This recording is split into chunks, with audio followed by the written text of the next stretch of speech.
Hello friends, എല്ലാവർക്കും tech four മലയാളത്തിൻ്റെ ഒരു പുതിയ അധ്യായത്തിലേക്ക് സ്വാഗതം. നമ്മളെല്ലാവരും വളരെ സുപരിചിതമായി ഉപയോഗിക്കുന്ന ഒരു ബ്രൗസിംഗ് ആപ്ലിക്കേഷനാണ് ഗൂഗിൾ ക്രോം. ഇൻ്റർനെറ്റിൽ കയറാനും അങ്ങനെ പല ആവശ്യങ്ങൾക്കായി നമ്മൾ ഈ ആപ്ലിക്കേഷൻ ഉപയോഗിക്കുന്നുണ്ട്. എന്നാലും ഈ ആപ്ലിക്കേഷനിൽ കുറേയധികം ഹിഡൻ ഫീച്ചേഴ്സ് ഒളിഞ്ഞിരിപ്പുണ്ട്. ഓക്കെ, അപ്പോൾ അതുപോലുള്ള ഒരു 10 ഹിഡൻ ഫീച്ചേഴ്സാണ് നിങ്ങൾക്ക് ഇന്ന് ഞാൻ പറഞ്ഞുതരാൻ പോകുന്നത്. അതിനു മുമ്പ് എൻ്റെ യൂട്യൂബ് ചാനൽ സബ്സ്ക്രൈബ് ചെയ്തവർ ഇപ്പോൾ തന്നെ സബ്സ്ക്രൈബ് ചെയ്യുക. നിങ്ങൾക്ക് ഇതുപോലുള്ള ഒരുപാട് നല്ല നല്ല വീഡിയോകൾ ലഭിക്കുന്നതാണ്. ഓക്കെ ഫ്രണ്ട്സ്, നമുക്ക് സ്റ്റാർട്ട് ചെയ്യാം. നമ്മൾ ഗൂഗിൾ ക്രോം ബ്രൗസർ ഉപയോഗിച്ച് ഇൻ്റർനെറ്റിൽ കയറുമ്പോൾ ഒരുപാട് ഡാറ്റ നമുക്ക് നഷ്ടമാകുന്നുണ്ട്. ഓക്കെ, അപ്പോൾ ഈ ഒരു പ്രശ്നം തടയാൻ വേണ്ടി ഗൂഗിൾ ക്രോം തന്നെ നമുക്കൊരു ഓപ്ഷൻ തന്നിട്ടുണ്ട്. നമുക്ക് സെറ്റിങ്സിൽ പോയിട്ട് നമുക്ക് താഴോട്ടൊന്ന് സ്ക്രോൾ ചെയ്യുമ്പോൾ അവിടെ ഡാറ്റ സേവർ എന്ന് പറഞ്ഞൊരു ഓപ്ഷൻ കാണാം. അത് എനേബിൾ ചെയ്ത് കൊടുക്കുകയാണെങ്കിൽ നമുക്കൊരു പരിധി വരെ ഡാറ്റ നമുക്ക് സേവ് ചെയ്ത് കിട്ടുന്നതാണ്. നമുക്ക് അധികം ഡാറ്റ ഒന്നും നഷ്ടമാവുന്നതല്ല. ഓക്കെ, ഇതിൽ രണ്ടാമത്തെ ഒരു ഫീച്ചറാണ് ഓഫ്ലൈൻ റീഡിങ്. നമ്മളൊരു വെബ്സൈറ്റിൽ കയറി എന്തെങ്കിലും വായിക്കുക അല്ലെങ്കിൽ എന്തെങ്കിലും ഇൻഫർമേഷൻ തിരയുകയൊക്കെയാണെങ്കിൽ നമുക്ക് പെട്ടെന്ന് ഇൻ്റർനെറ്റ് തീർന്നു പോകും എന്ന പേടിയോ അല്ലെങ്കിൽ പിന്നെ എപ്പോഴെങ്കിലും വായിക്കണം അങ്ങനെയൊക്കെ ആണെങ്കിൽ നമുക്കിത് ഈ വെബ്സൈറ്റ് ഒരു ഡൗൺലോഡ് ചെയ്ത് വെക്കാവുന്നതാണ്. അതിനായിട്ട് നമ്മൾ ഓപ്ഷൻ ക്ലിക്ക് ചെയ്യുമ്പോൾ ഏറ്റവും മുകളിലായിട്ട് ഒരു ഡൗൺലോഡിങ് ആരോ കാണാൻ സാധിക്കും. അത് ക്ലിക്ക് ചെയ്യുകയാണെങ്കിൽ നമുക്ക് ഈ വെബ്സൈറ്റ് ഓഫ്ലൈനായി ഡൗൺലോഡ് ചെയ്യുന്നതാണ്. പിന്നെ എപ്പോഴെങ്കിലും ഇൻ്റർനെറ്റ് ഇല്ലാത്തപ്പോഴൊക്കെ നമുക്ക് ഈ വെബ്സൈറ്റ് കയറി വായിക്കാവുന്നതാണ്. ഗൂഗിൾ ക്രോമിൻ്റെ മറ്റൊരു പ്രധാനപ്പെട്ട ഫീച്ചറാണ് ഇൻകാഗ്നേറ്റോ ടാബ്. ഈ ഇൻകാഗ്നേറ്റോ ടാബിൽ കൂടി നമ്മൾ ഇൻ്റർനെറ്റിൽ കയറുകയാണെങ്കിൽ നമ്മൾ ഇൻ്റർനെറ്റ് ഉപയോഗിച്ചതിൻ്റെ ഹിസ്റ്ററി അല്ലെങ്കിൽ നമ്മൾ എവിടെയൊക്കെ കയറി ഫേസ്ബുക്ക് കയറി ഗൂഗിൾ അങ്ങനെ ഓരോ വെബ്സൈറ്റിൻ്റെ ഹിസ്റ്ററി, നമ്മുടെ സേവ് ചെയ്ത് വെച്ച ബുക്ക് മാർക്ക്, നമ്മൾ അടിച്ച പാസ്വേഡിൻ്റെ ഡീറ്റെയിൽസ് അങ്ങനത്തെ കാര്യങ്ങളൊന്നും നമ്മുടെ ഈ ബ്രൗസറിൽ സേവ് ആവില്ല.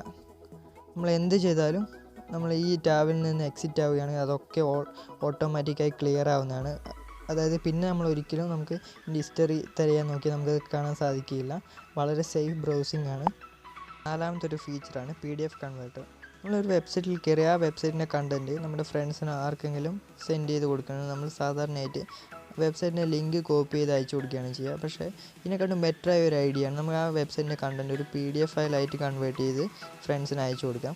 അതിനായിട്ട് നമ്മളൊരു വെബ്സൈറ്റിൽ കയറിയിട്ട് ഓപ്ഷൻസ് ഷെയർ എന്ന് പറഞ്ഞൊരു ഓപ്ഷൻ ഉണ്ട്. അത് ക്ലിക്ക് ചെയ്യുമ്പോൾ ഒരു പ്രിൻ്റ് എന്ന് പറഞ്ഞ ഓപ്ഷൻ നമുക്ക് കാണാൻ സാധിക്കും. അത് ക്ലിക്ക് ചെയ്യുമ്പോൾ നമ്മുടെ വെബ്സൈറ്റൊക്കെ ഒരു കുറേ പേജ് രൂപത്തിൽ കാണാൻ സാധിക്കും.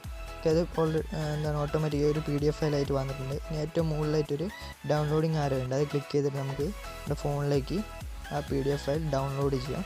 ഓക്കെ, ഈ ഫയൽ നമുക്ക് ഫ്രണ്ട്സിന് സെൻഡ് ചെയ്ത് കൊടുക്കുകയും ചെയ്യാം. അടുത്തൊരു ഫീച്ചറാണ് സേഫ് ബ്രൗസിംഗ്.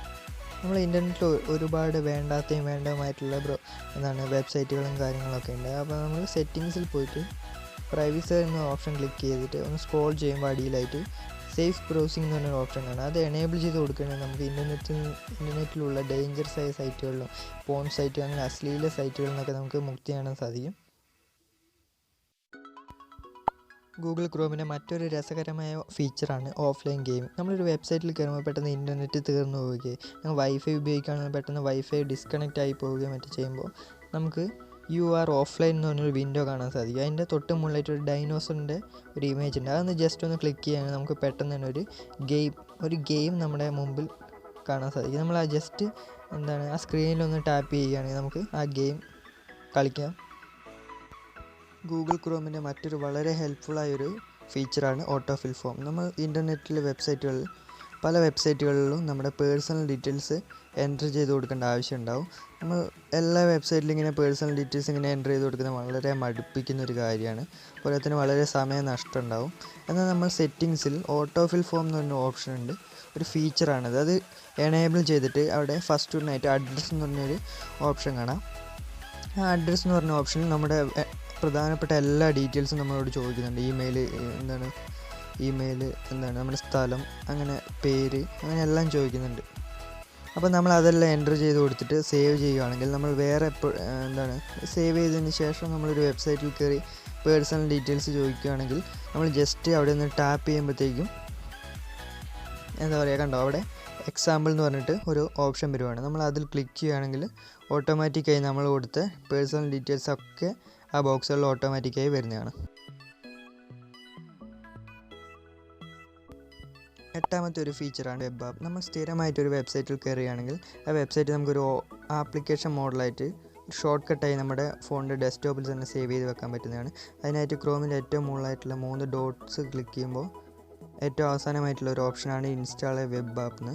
അത് ക്ലിക്ക് ചെയ്യുകയാണെങ്കിൽ ഈ വെബ്സൈറ്റിൻ്റെ ഒരു ഷോർട്ട് കട്ട് അതൊരു ആപ്ലിക്കേഷൻ്റെ ഐക്കണോടെ നമ്മുടെ ഫോണിൻ്റെ ഡെസ്ക്ടോപ്പിൽ വന്ന് കിടക്കുന്നതാണ്. പിന്നെ എപ്പോഴെങ്കിലും ആ വെബ്സൈറ്റിൽ കയറണമെന്ന് ആഗ്രഹിക്കുകയാണെങ്കിൽ ജസ്റ്റ് ആ ഐക്കണിൽ ക്ലിക്ക് ചെയ്താൽ മതി, നമ്മൾ ഓട്ടോമാറ്റിക്കായി ആ വെബ്സൈറ്റിലേക്ക് പോകുന്നതാണ്.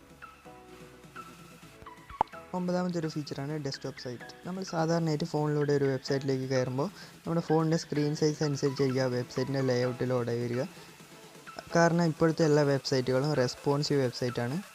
ഓക്കെ, പക്ഷേ നമുക്ക് ഇതിനൊരു ഡെസ്ക്ടോപ്പിൽ നമ്മൾ കമ്പ്യൂട്ടറിൽ കാണുന്ന അതേ രീതിയിൽ നമുക്ക് നമ്മുടെ ഫോണിലും കാണാൻ സാധിക്കും. അതിനായിട്ട് മുകളിലുള്ള 3 ഡോട്ട്സ് ക്ലിക്ക് ചെയ്യുമ്പോൾ ഏറ്റവും അടിയിലായിട്ട് റിക്വസ്റ്റ് ഡെസ്ക്ടോപ്പ് സൈറ്റ് എന്നുണ്ടാവും. അത് എനേബിൾ ചെയ്തു, അത് ആ ടിക്ക് മാർക്ക് ഇട്ട് കൊടുക്കുകയാണെങ്കിൽ നമ്മൾ കമ്പ്യൂട്ടറിൽ കാണുന്ന അതേ രീതിയിൽ നമ്മുടെ ഫോണിലും കാണുന്നതാണ്.